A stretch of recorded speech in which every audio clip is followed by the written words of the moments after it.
YCP party స్థాపించిన దగ్గర నుంచి ప్రతి ఎన్నికల్లో రాయలసీమ నుంచి అత్యధికంగా సీట్లు వచ్చేవి. కానీ 2024 ఎన్నికల్లో అంతా తలక్రిందులైపోయింది.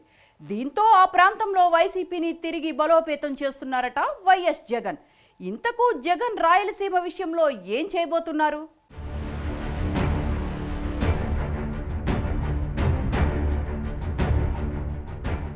అధికారం కోల్పోయిన తర్వాత వైఎస్ జగన్ కు తత్వం బోధపడినట్లుంది. వైసీపీని స్థాపించిన దగ్గర నుంచి పార్టీకి పూర్తి స్థాయిలో అండగా నిలిచిన రాయలసీమలోనే 2024 అసెంబ్లీ ఎన్నికల్లో పెద్ద దెబ్బ పడింది. రాష్ట్రమంతా తిరిగి పుంజుకోవాలంటే ముందుగా రాయలసీమలో పార్టీని తిరిగి సెట్ చేయాలని వైఎస్ జగన్ నిర్ణయించుకున్నారట. తిరుమల లడ్డూ వ్యవహారం తర్వాత చంద్రబాబు కుయుక్తులకు వ్యతిరేకంగా వైసీపీ క్యాడర్ అంతా ఒక్క తాటిపైకొచ్చింది.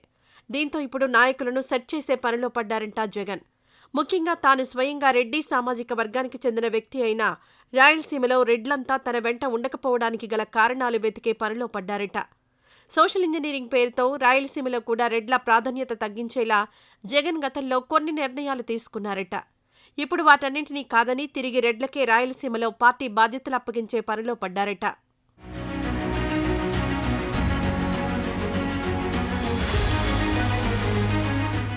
రాయలసీమలోని కర్నూలు, అనంతపురం, కడప, చిత్తూరు ఉమ్మడి జిల్లాల్లో 52 అసెంబ్లీ సీట్లున్నాయి.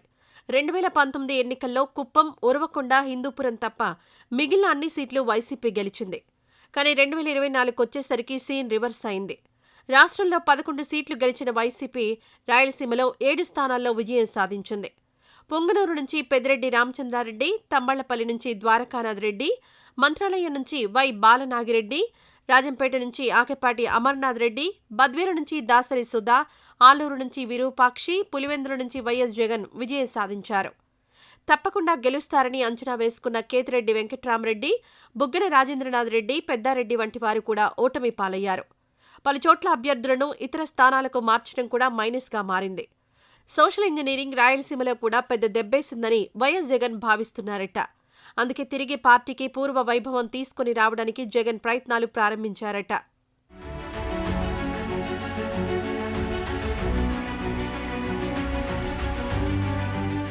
రాయలసీమలోని చిత్తూరు జిల్లా అధ్యక్షుడిగా పెద్దిరెడ్డినే కొనసాగిస్తున్నారు. ఆయనపై ఆర్కే రోజా సహా పలువురు పార్టీ నాయకులు ఫిర్యాదు చేసినా పెద్దిరెడ్డి వైపే జగన్ మొగ్గు చూపుతున్నారట. అంగా అర్ధబలంతో పార్టీని ఎన్నోసార్లు కాపాడారని, రాయలసీమలో పెద్దిరెడ్డి ప్రభావం ఉంటుందని జగన్ విశ్వసిస్తున్నారట. మరోవైపు పెద్దిరెడ్డి కుమారుడు మిథున్ రెడ్డికి అన్నమయ్య జిల్లా బాధ్యతలు అప్పగించాలనే ఆలోచనలో జగన్ ఉన్నారట. ఆకెపాటి అమర్నాథ్ రెడ్డి ప్లేస్లోకి మిథున్ రెడ్డిని తీసుకుని రావాలని భావిస్తున్నారట. అలాగే కడప జిల్లా అధ్యక్షుడిగా రవీంద్రనాథ్ రెడ్డికిచ్చారు. కమలాపురం నియోజకవర్గం బాధ్యతలు కూడా రవీంద్రనాథ్ వద్దే ఉన్నాయి. ఇక అనంతపురం, కర్నూలు, నంద్యాల జిల్లాలకు అధ్యక్షులుగా రెడ్డి సామాజిక వర్గానికి చెందిన నాయకులే ఉన్నారు. ఒక్క హిందూపురం ఇన్ఛార్జిగా ఉషశ్రీ చరణ్ను నియమించారు. రాయలసీమలో అంతా రెడ్ల పెత్తనాన్నే జగన్ కొనసాగిస్తున్నారు. మరోసారి అధికారంలోకి రావాలంటే పార్టీకి రాయలసీమలో రెడ్ల సపోర్టు పూర్తిగా అవసరమనే భావనలో వైఎస్ జగన్ ఉన్నారట.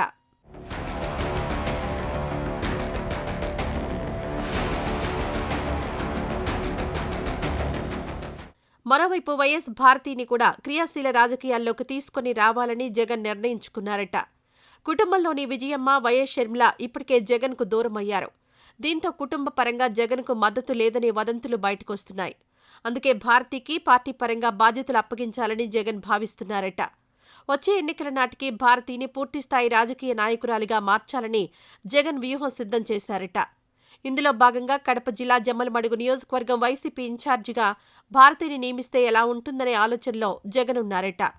భారతి పార్టీలో క్రియాశీలకంగా ఉండడం వల్ల రెడ్డి సామాజిక వర్గంతో పాటు మహిళలు, క్రిస్టియన్లలో కూడా తిరిగి మద్దతు కూడగట్టుకోవచ్చని జగన్ అంచనా వేసుకున్నారట.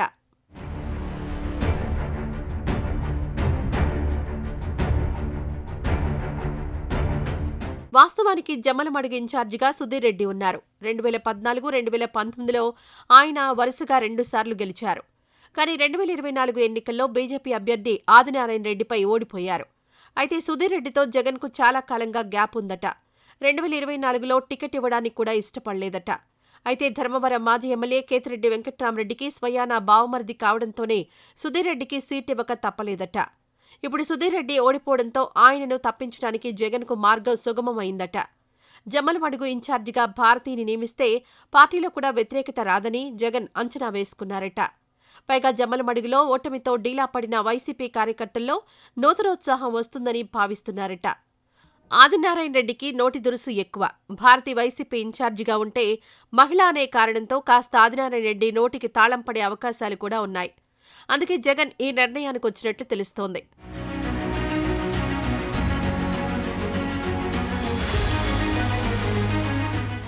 అధికారం కోల్పోయిన తర్వాత చాలా రోజులు సైలెంట్గా ఉన్న వైసీపీ క్యాడర్ కూడా ఇప్పుడిప్పుడే ప్రభుత్వ వైఫల్యాలపై గళమెత్తడం ప్రారంభించింది. మాజీ మంత్రులు, ఎమ్మెల్యేలు కూడా మీడియా ముందుకొచ్చి కూటమి ప్రభుత్వ వైఫల్యాలను ఎండగడుతున్నారు. ఇదే క్రమంలో రాయలసీమలో కూడా పార్టీని బలోపేతం చేస్తే ఇక్కడ కూడా పార్టీ శ్రేణిలో ఉత్సాహంగా ముందుకు కదులుతాయని జగన్ భావిస్తున్నారట. ప్రజల నుంచి వచ్చే ప్రభుత్వ వ్యతిరేకతను పూర్తిగా ఉపయోగించుకొని వైసీపీకే అది లబ్ధి చేకూర్చేలా నిరసనలు, ఆందోళనలు కూడా ప్లాన్ చేస్తున్నారట. మొత్తానికి రాయలసీమలో పార్టీని పూర్తి స్థాయిలో సన్నద్ధం చేయడానికి జగన్ నడుం బిగించారట. పార్టీకి ఇక్కడ పునర్వైభవం తీసుకొని రావాలని కంకణం కట్టుకున్నారట. మరి జగన్ ప్రయత్నాలు ఏ మేరకు సఫలీకృతం అవుతాయో వేచి చూడాలి.